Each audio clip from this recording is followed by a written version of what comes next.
Alright guys, here's the third part of this series where we're making the hand-forged silverware. I already have a video on the fork and spoon, check them out.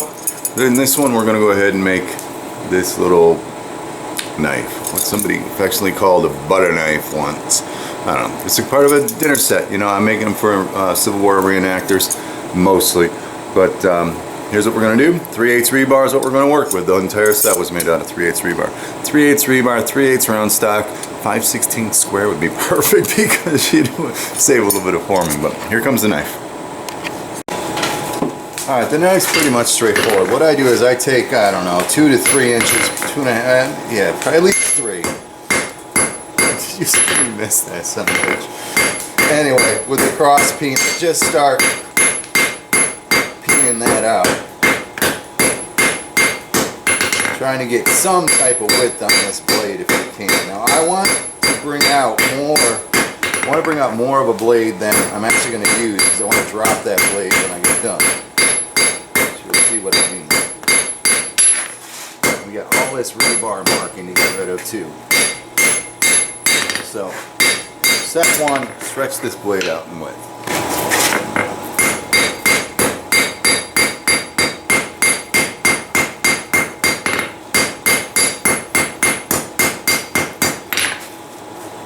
I'm also going to start worrying about putting that point on so I don't get stuck without it. And no steel to do it to.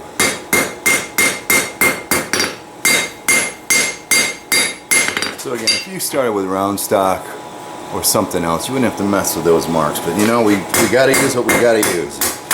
We just spent what, $3 for 10 foot of this stuff, so it'll do.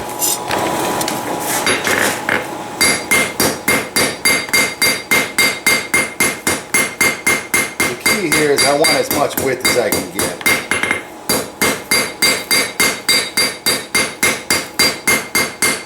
But at the same time, I don't need a whole heck of a lot of width. That's the key here, is to make this a knife, right? You see, as I come to that point, I'll tip that up so I can work both sides the way I want it to be. Alright.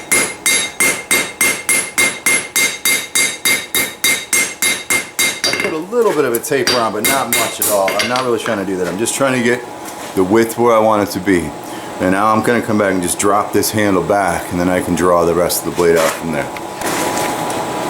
Alright, so what I'm going to do is I'm going to hold that blade off the edge of the anvil and bring this down. Take advantage of all this heat. Work all the way out here.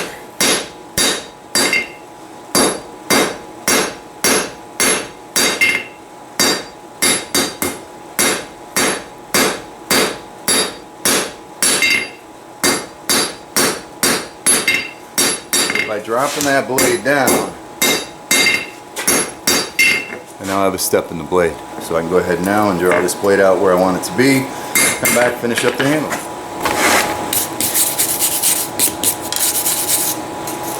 So we'll just start putting that taper in.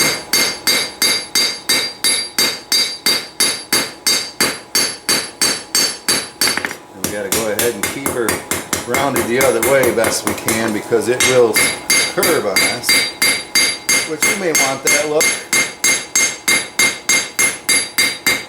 It's totally up to you. Again, like I've mentioned already a couple of times, these are rustic looking pieces, so you can get away with an awful lot here.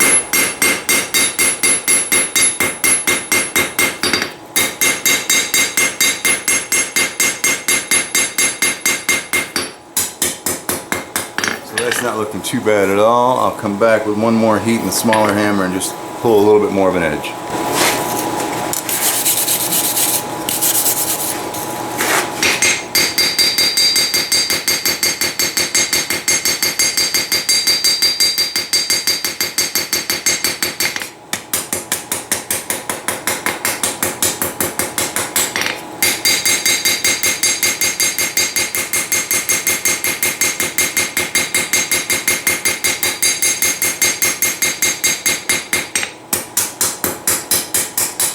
Again, you see me hitting it when it's black. Do that to get rid of your hammer marks. So I got a little bit more of a banana than I wanted, but I think it'll do the trick. I think it's good. So we'll go ahead and just like I did with the spoon, except I need more steel for this handle rather. I'll go ahead and clean this part of it up. We'll nip that off and get the rest of the handle done. We'll dress this handle up to the width I want, thickness that I want. Another little trick that I do when I know I need to draw is I'll purposely hammer like that, which is simulating turning the hammer over to use the cross beam, and it helps me pull that steel a little bit.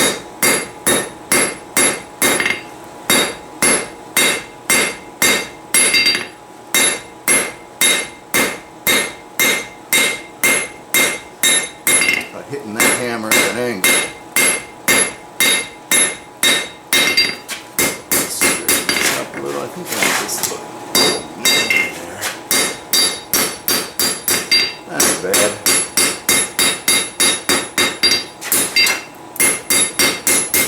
A little thicker than I want, but I think it's good for today. Now, this is where the tricky part is, because this handle comes out, curves around, and comes back. So you got to kind of guesstimate the length that you want on all that. And typically, I'm about this long off the edge of the anvil to about that far to that pritcher hole. So that doesn't mean I got to cut it here. It means I got to cut it back here, because I'll stretch the rest of that out. So I'm going to go ahead and cut this off again to get rid of my heat sink. Right about there. You want to know something about irony? Ever since I moved into the shop, it's rained, I think, 3 days. When I was outside, it was raining all the time. Go figure. Alright, again, guessing game as to how much handle I need. You can always take more off, but you can't put it back. Well, you can, but you don't want to put it back.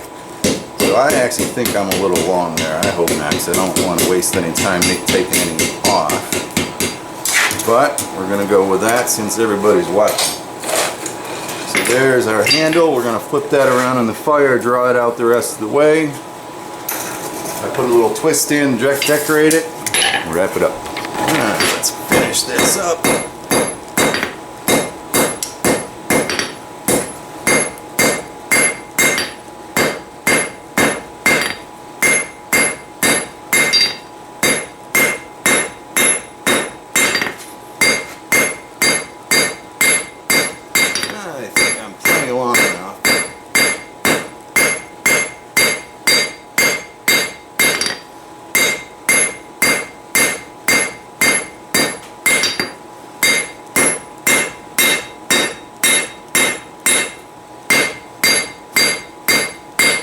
One-off or a self project is better to be safe than sorry, but when you're in production mode, you don't need to add even one more minute per part.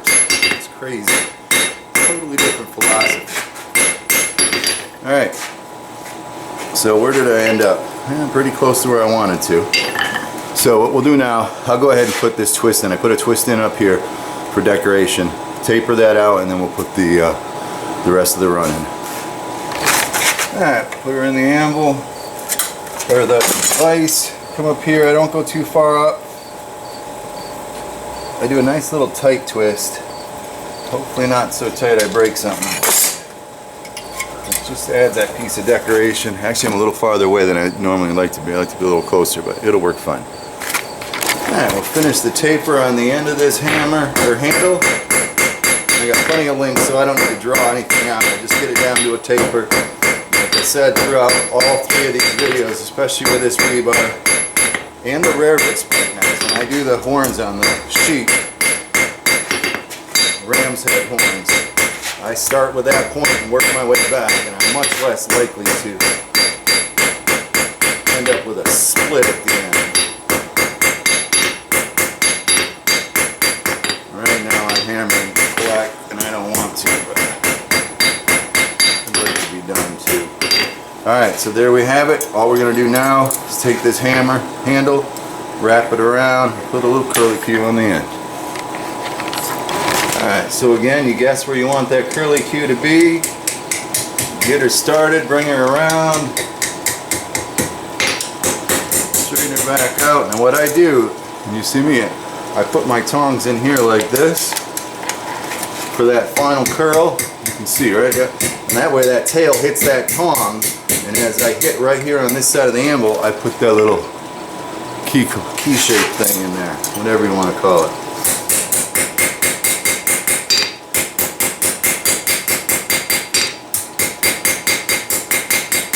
Things kind of lined up close to where I want them to be. I'm going to go back and heat again, but I'm after this curlicue on the end here. Next,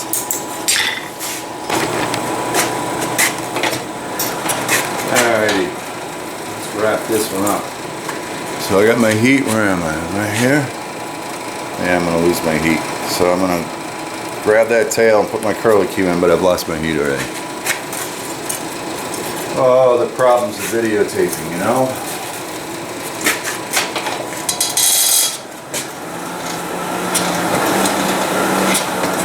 The thing about it, it don't take much time to get the heat back.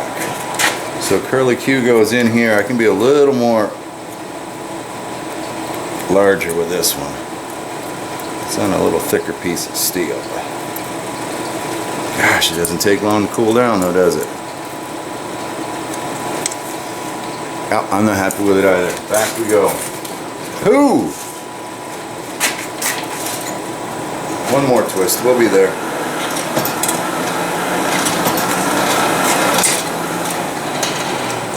One more. And then we'll come up here. Roll that one more. I like that. See that extra snail in there. Now, we got plenty of heat on this handle. I can go ahead and make the adjustments that I need. For grip form and alignment. Get my blade straight, get everybody where they want to be.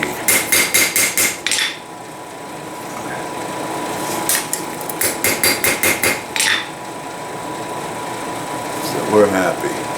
I'm happy enough. For a butter knife it ain't bad. Now I actually do go ahead and harden this. I mean with rebar you don't know what you're getting, but I found that there is some carbon in there, so it'll harden a little. I'm going to go ahead and harden that edge.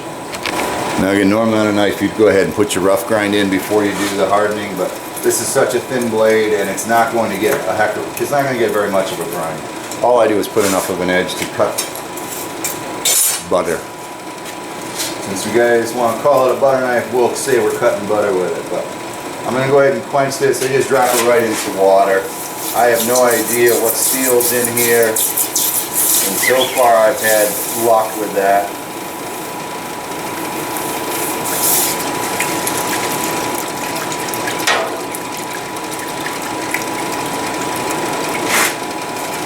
Unlike some other steels, but there you have it. All right, there's the knife now. I'm pretty sensitive. I use the file for the fork and the spoon to finish it up. This one here I can use the file. I know I can. I've done it that way. I go right to the grinder to dress it up. I'll take you along. What the heck? It's not a major grind, but I just put a little bit of an edge on it and just kind of clean things up a little. Normally I'm shaping on 80 and then I work down. I start off with 120 on these. There's not a lot of shaping I need to do. I'm just going to go ahead and put a little bit of a shape here, bring that point out a little bit more, and I actually do the spine on this.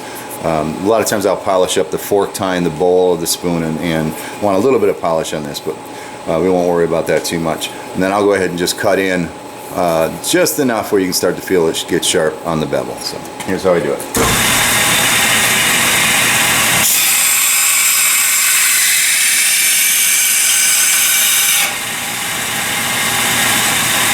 Again, we've already hardened this, kind of, maybe, hopefully, so we got to watch our heat.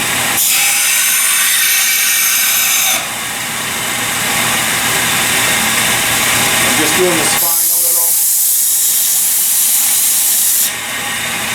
just to dress it up a little bit, just a little.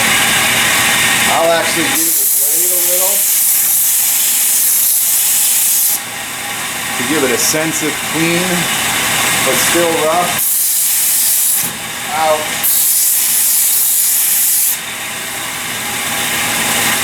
Just to give it a sense of clean. Now I'll go ahead and cut the edge in.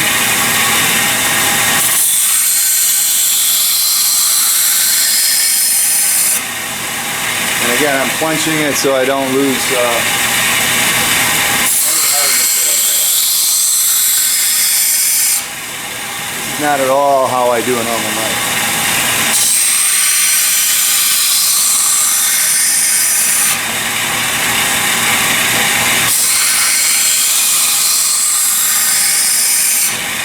By the way, I have my grinder turned down as slow as I can go.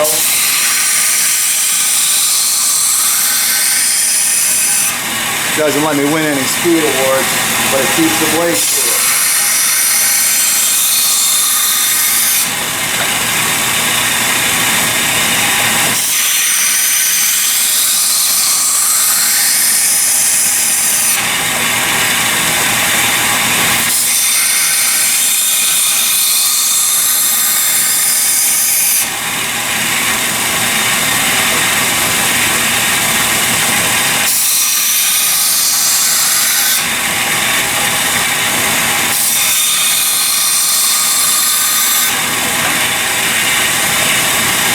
So I just feel an edge on it, and that's all I really want to do.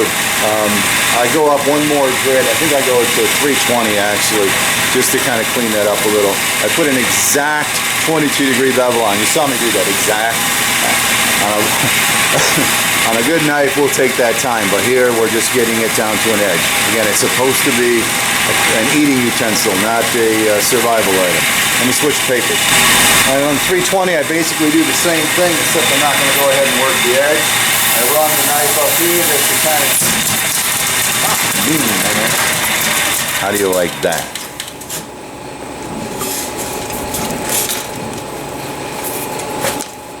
I'm stupid. I'm stupid, stupid, stupid. I knew that there was a little bit of hole in this belt, and I used it anyway. And I ended up rolling the blade into it. Damn, PPE, man. Safety. There goes another belt. I'm almost out of 320s. That sucks. Matter of fact, I want to save that one. We'll go with this one.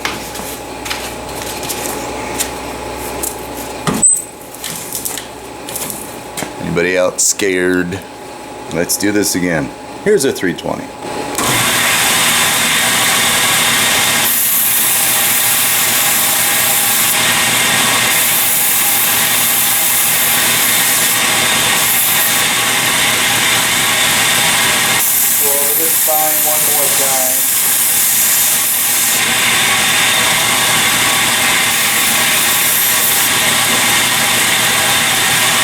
Again, it still keeps it rustic, but gives it like you tried, you know. And for selling them, I think that helps. And I'm going to go ahead and put that edge in. I'm going to go the other way with it. Split. Exactly 22 degrees.